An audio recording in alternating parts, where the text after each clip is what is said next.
Well, hi, it's Grampa Ricky, and uh, I'm here with my pal Kelsey, and she just sent, she just read something that somebody had sent in on the Patreon thing about consciousness and about our unconsciousnesses.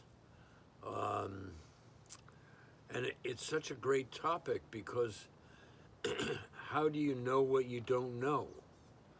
And it's like we're soaking up information all the time that we don't even know we're soaking it up, and we're soaking up feelings from other people, and we don't even know that that's affecting us, and so it becomes what's called unconscious.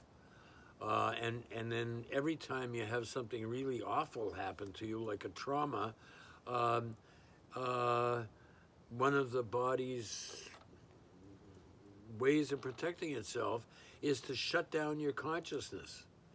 And so, people that have had really bad things, me included, bad things happen to them, you might not become conscious of that, remembering that for years. I had one the other day, and I remembered something that happened when I was 12 years old, and it was gone, and yet, like from my consciousness, but it was still affecting me. It was still kind of guiding me and sensitizing me. And every time you beat yourself up, you say, "Oh, I don't like that." Um, Usually that's because there's something in your unconscious. And so the way that you deal with that is reflection. You have to take time and you ask questions like, "Where did that one come from?" And um, I was in therapy with my wife the other day, a couple of weeks ago, and the therapist, I said something, and she said, "Where'd that come from?"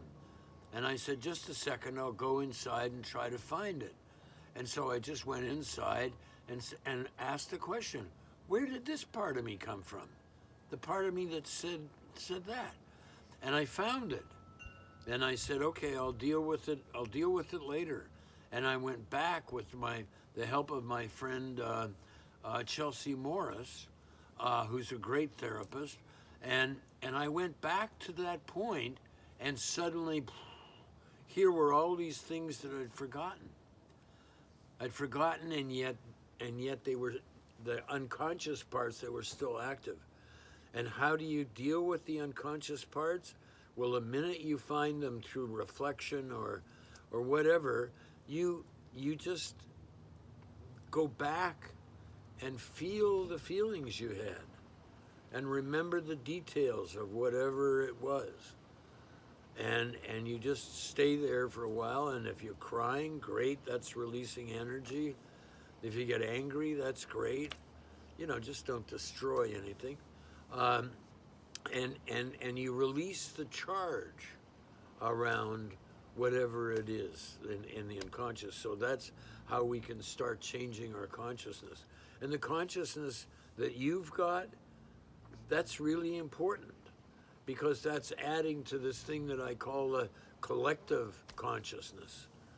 It's adding to all that is. That's why I keep bugging you about making your own videos. Find your voice, however quaky it is and however you don't like looking at yourself, and make videos.